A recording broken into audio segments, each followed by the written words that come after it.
Hey guys, welcome back to Ready Steady Study, which is created for your better future. So guys, we're here with a new video and this is gonna be an exciting video. So are you all ready to learn? Yes, let's proceed further. So we are gonna feature social studies today and it's gonna be a social studies session 1 today. And I thought of taking up history subject first because history is very vast in 7th grade. So that's why I'm going to be teaching history first. So today I'll be teaching chapter 1 of history, which is tracing changes through 1,000 years. Okay? So everyone excited? Yes, let's proceed further. So, we have been learning history from class 6 also, right? So class 6, we learned about ancient history. And in class 7, we learn about medieval history. And in class 8, we'll learn about modern history. So these are the 3 things which we'll be learning in 6th and 7th, 8th. So we have already finished ancient history and we're going to start medieval history from this session onwards. Okay, so it's going to be really exciting and it's really nice to learn medieval history. Yes? Okay, let's proceed further, guys. So tracing changes through 1,000 years. You can see this first page. Yes. So this is map 1. Okay, so this is map 1 and this is map 2. Okay, so that's map 1 and this map 2. By the look of this, you can figure out this is India, right? Yeah. Yes. Okay, let's see what is this map 1 and map 2. Now let's learn about map 1. So this is a section of the world map drawn by the geographer Al-Idrisi in the 12th century showing the Indian subcontinent from land to sea. Wow, can you figure out this is India? Okay. So this is a section of the world map drawn by the geographer. So geographer Al-Idrisi drew this in the 12th century. Okay, so he showed this Indian subcontinent. This is just a part of the world map he drew. Okay, let's proceed now. Take a look at maps 1 and 2. Map 1 was made in 1154 CE, which is Common Era, by the Arab geographer Al-Idrisi. So he was an Arab geographer. So Al-Idrisi made this map in 1154 CE. The section reproduced here is a detail of the Indian subcontinent from his larger map of the world. So this is just a part of the world map he made. So map 2 was made in the 1720s by a French cartographer. So does anyone know what is the meaning of a cartographer? Okay, if anyone knows what's the meaning of a cartographer, you can leave it in the comment section below. Okay, so what is the meaning of a cartographer is a cartographer is a person who makes maps. Yes. So a person who makes maps, matlab like he produces maps. Okay, so he makes the maps of the world and everything. Yes? Okay. So you can tell that he makes the maps. So you can see a picture here also. Yes. Now, so in the 1720s, which in the 18th century, the map 2 was made by a French cartographer. So the 2 maps are quite different even though they are of the same area. Yes. So even that is of India when this is of India. In Al-Idrisi's map, South India is where we would expect to find North India and Sri Lanka is the island at the top. Wow, okay, so this is a different map, I guess. So this is South India is when we would expect to find North India. Okay, so that's how he created his map. And Sri Lanka is the island at the top. We know Sri Lanka is the island at the bottom, right? So now place names are marked in Arabic. Okay, and there are some well-known names like Kannauj in Uttar Pradesh, spelled in the map as Kannauj. And map 2 was nearly made like 600 years after map 1. Yeah. So during which the time information about the subcontinent had changed considerably. Okay, so like it was made after 600 years of map 1 and see how advanced it is. You know, it's more advanced, more developed of map 1. Yes. So now, this map seems more familiar to us and the coastal areas in particular are surprisingly detailed. Yes, so the coastal areas are very much detailed. Yes. So this map was used by European sailors and merchants on their voyages. So this map was the one which the European sailors and merchants used on that voyages. Okay. Now, equally important is the fact that the science of the cartography, which means making maps, differed in the two periods. When historians read documents, maps, and texts from the past, they have to be sensitive to the different historical background, which is the context in which information about the past was produced. So it says that historians should be sensitive towards the maps and documents and texts was produced in the past. Now, so that's all about, maps over here. Now let's proceed further, which is new and old terminologies. So guys, what is the meaning of terminology? Yes, here it is. Terminology. Terminology is a general word for the group of specialized words or meanings relating to a particular field and also study of such terms and the use. Okay. So it's like a general word for the group of specialized words. Okay. Like, a group of specialized words, which means like the many words. So it is just a general word for the many words. Okay. Now, let's read. If the context in which information is produced changes with time, what about language and meanings? Of course, it will also change. So historical records exist in a variety of languages which have changed considerably over the years. So historical records, the languages which they use in the past have changed, right? So medieval Persian, for example, is different from modern Persian. So the difference is not just with regard to vocabulary and grammar and vocabulary. The meanings of words also change over time. Okay, so the meanings of words also change. Now, take the term Hindustan for example. Today we understand it as India, the modern nation state. Yes. So the term Hindustan we understand it as India, which is the modern nation state. When the term was used in the 16th century by Minhaj-i-Siraj, a chronicler who wrote in Persian. So chronicler is a person who arranges the events in a specific order. Okay. So Minhaj-i-Siraj was a chronicler who wrote in Persian. So what he meant by the term Hindustan was the areas of Punjab, Haryana, and the lands between Ganga and Yamuna. That's it. He used the term in a political sense for lands that were a part of the dominions of the Delhi Sultan. So he used the term in the political sense that were the lands of the dominion of the Delhi Sultan. Okay. The areas included in this term shifted with the extent of the Sultanate, but the term never included South India. So the areas included in this term, extended, like there were many areas included in this term when the extent of the Sultanate began. Okay.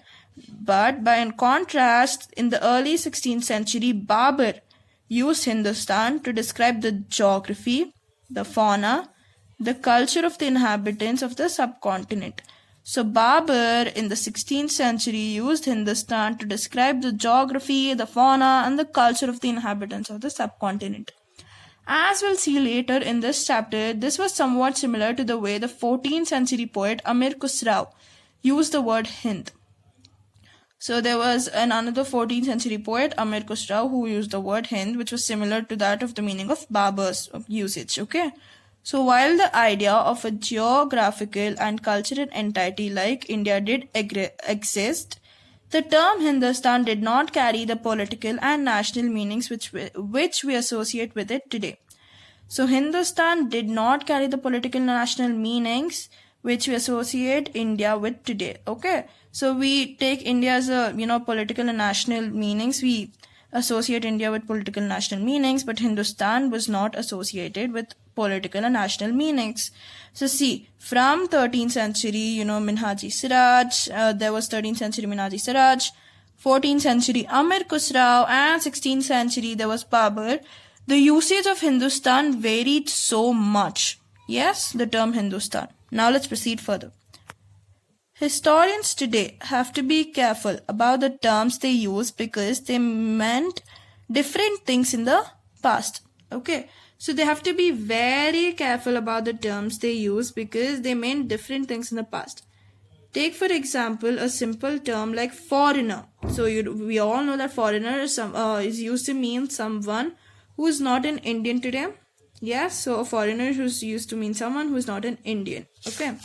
Now, in the medieval period, a foreigner was any stranger who appeared, say, in a given village, someone who was not part of the society or a culture.